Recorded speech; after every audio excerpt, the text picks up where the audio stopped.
Hi folks, welcome back. I've got a Marauder Mini to have a look at here. I've also got the original Marauder, so we can have a look at the two kind of side by side and see what the similarities and differences are. But for now we'll just pop that out of the way over there, and let's have a look what it comes with and get this out of the way in the first instance. Our box with a last thank you in there and a few initial instructions, the charging lead, holster, then out of the way, and our manuals, which we'll come back to in a moment. So jumping back to our Mini, in terms of the similarities, aesthetically they look pretty similar, and we retain the principle on both lights of an outer ring of LEDs and the internal spotlight function. They both have the little twizzly operation. A little bit dimmer on this one, but it is there and it shows up no problem at night. So there's the same kind of function there, and the principle of if you don't use the light, it's 10 seconds on this particular one. If I don't use it for 10 seconds, it automatically locks out. I have to twizzle that a little bit and then press the button for on. The same with the normal Marauder, and then we can move between our spots and floods in that manner. Dimensions wise though, from the front, not a huge amount of differences there, but the key part is the diameter of the handle. If we have a look at it from that direction, it doesn't actually look that much, does it? But when you're holding them, it is. The Mini is much more comfortable in your hand. It's kind of like that the jump between shall I call it the pop can kind of size light, you know. So some people just a little bit too much. You can see there I can't get the grip around, whereas this one I can. So it's a lot comfier in the hand. The outputs are not as high, a little bit less on the Mini, which we'll have a look at in a moment.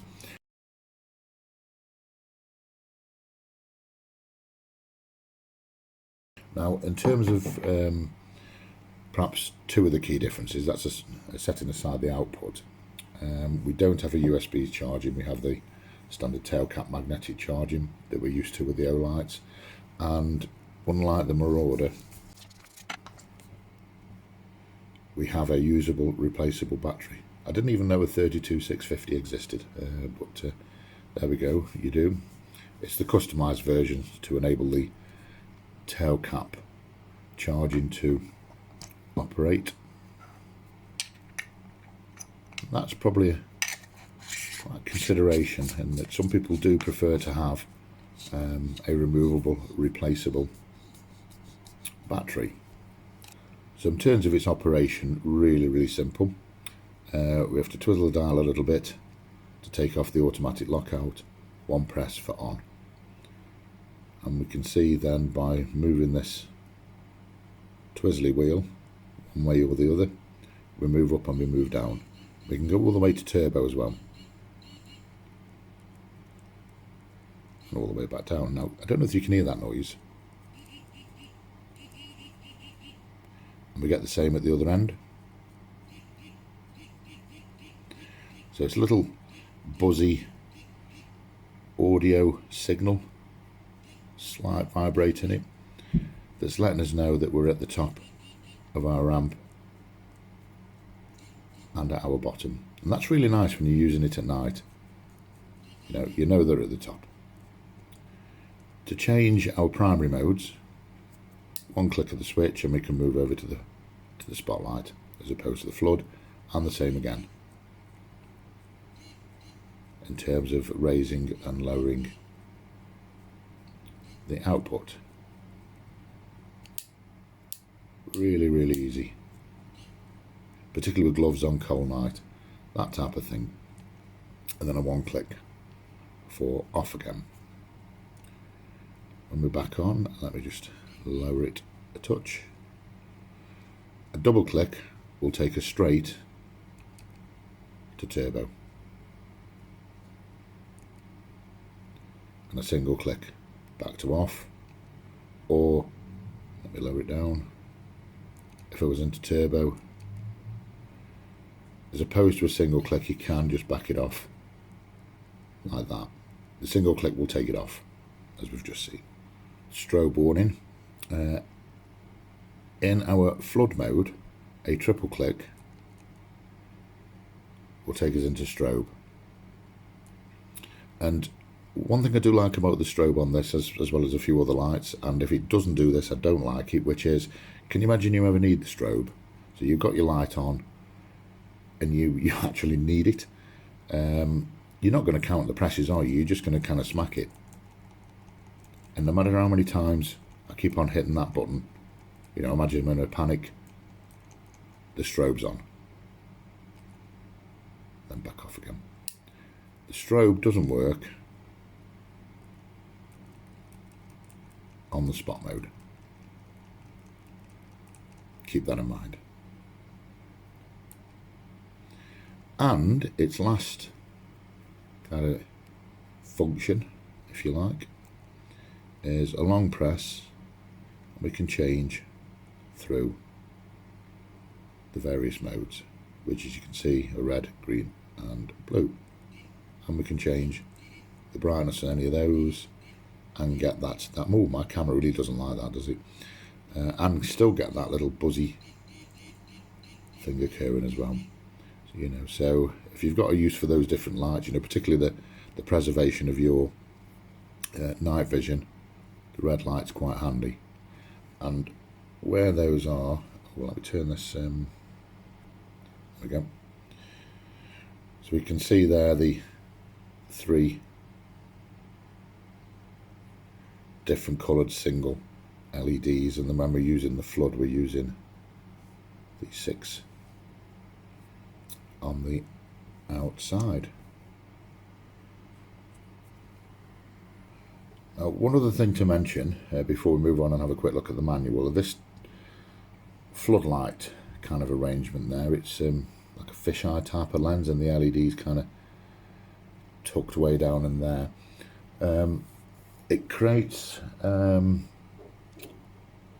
spotlight but with no flood, as opposed to kind of a normal reflector, if there is such a thing as normal nowadays with flashlights. But this type of reflector, you'll get kind of a spot and a spill, whereas when you're using this fisheye type of design, you don't, and that's a bit of a love it or hate it type of thing, but I will show you that when we get outside. So jumping over to the manual, or rather 2 of them, let's get rid of the easy bit first. There's just a few warnings there about leaving it near, you know, near a fire or heated source. Don't look directly at the light. Don't put a hot light in a fabric bag, it will burn a hole in it. So just a couple of kind of informational warnings there. Your main part of the manual.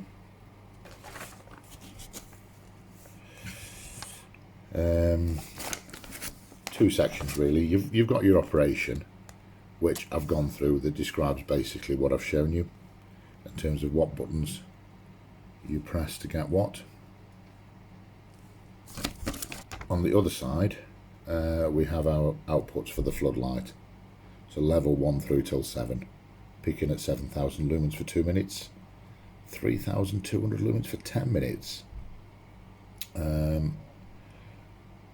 I was really dubious of that, to be honest with you. So after we've done the outdoor footage, I've tested that 3,200 lumens to see whether I can get the 10 minutes. I honestly didn't think that we would, but we did. So you can either take my word for it, or you can have a look after the outdoor footage. And I got a lot longer than 10 minutes. I got bored at about 20 minutes, and the light just wasn't getting hot at all, and I couldn't get it to step down. And then we've got our run times there for our spotlights as well. the maximum 900 minutes, 7 levels again. Okay, let's take it out and have a look. So we're out with the Marauder Mini. Let me show you where I am first and pop a picture in. And you know, the operation is really simple with that dial, and then with a little feedback, the little buzzy thing when we're at the top of our range, you know, and really easy to scroll up and down even with gloves on it up to its maximum. And that's pretty decent, isn't it? There's certainly enough light there. Back down again. And then our spot with again the same operation on the wheel. Now in my other hand here, again I haven't got 3 hands, so bear with me. I've got the normal Marauder here. I mean, whoa, you know, full size Marauder Mini.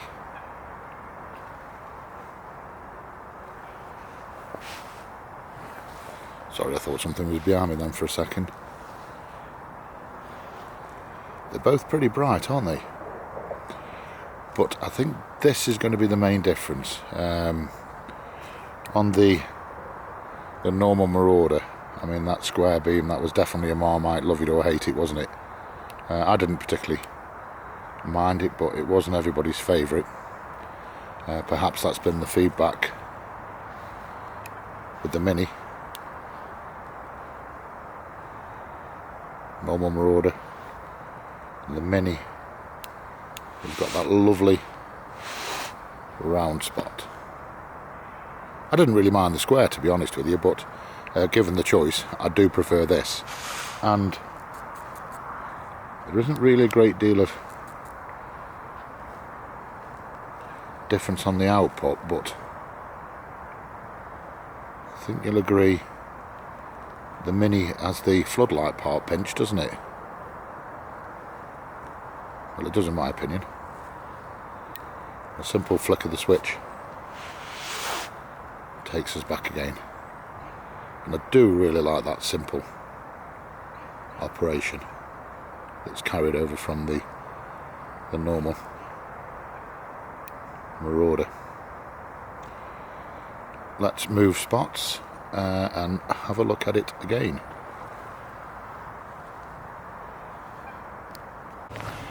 A little bit further on in a slightly different spot with the Mini.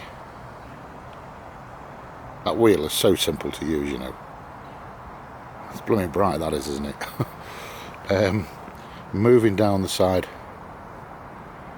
of this lake. I've stopped doing that, you know. When I leave the torch that close to the lens, you get this horrible thing going on here. I have to keep on reminding myself to lift the torch up out of the way. There we go. That's better, isn't it? You know, so down the side of this lake on its highest setting. That's blooming impressive, isn't it? Let me flick over to the spot mode. We're getting a fair bit of distance on there, aren't we? Right out to that tree line. And back to our floodie. Is it too much to try and get the normal Marauder?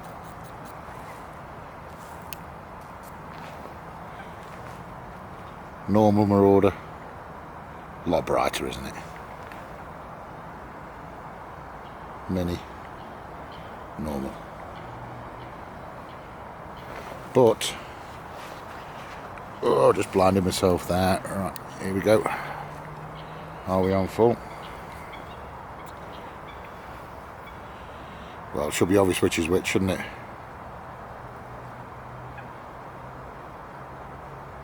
The square versus the circle, you decide. But all in all, folks, a really nice addition, in my opinion, to the Olight range. I thought a little bit slow well, no, not of late. They've had a few come out, haven't they, recently? But there's a lot of stuff coming out, you know, different colours and things like that. I'm not really bothered about the colour, but this is a really nice addition and a lot easier to handle than the original Marauder. As you can see, it's blooming bright with that nice round spot. Catch you soon, folks. 3200 lumens for 10 minutes is what it says in the manual. That seems like a long time to me. So let's have a look. Oh, let me make sure I get it onto 3200 lumens. There we go. I'll put that a bit out of the way so you don't get there. Let's put it out here, out of the way. Is that better? I think so. Let's start the clock.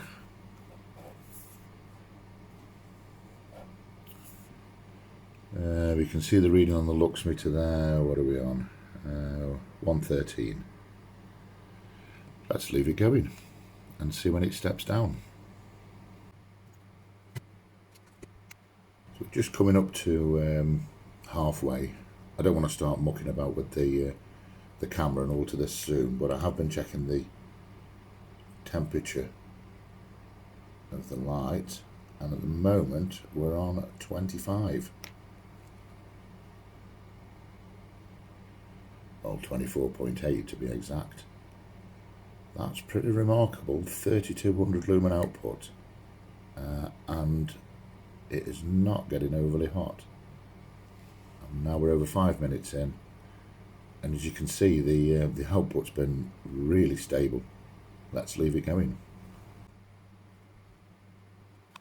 So we're just approaching 10 minutes in. So it's not a hot running light, we're at 31. And as you can see there, the output is remaining stable. Let's wait for that 10-minute mark.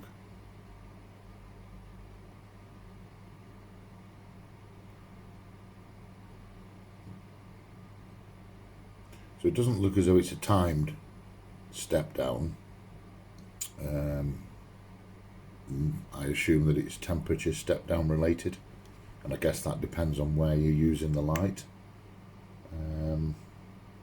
Where I am, perhaps it's just a bit cold here in the UK, I don't know. We're still on 32. And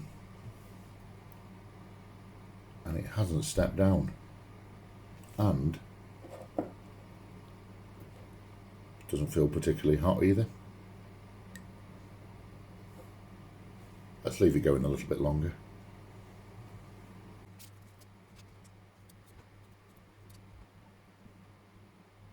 Coming up to 20 minutes now, and the temperature's holding stable.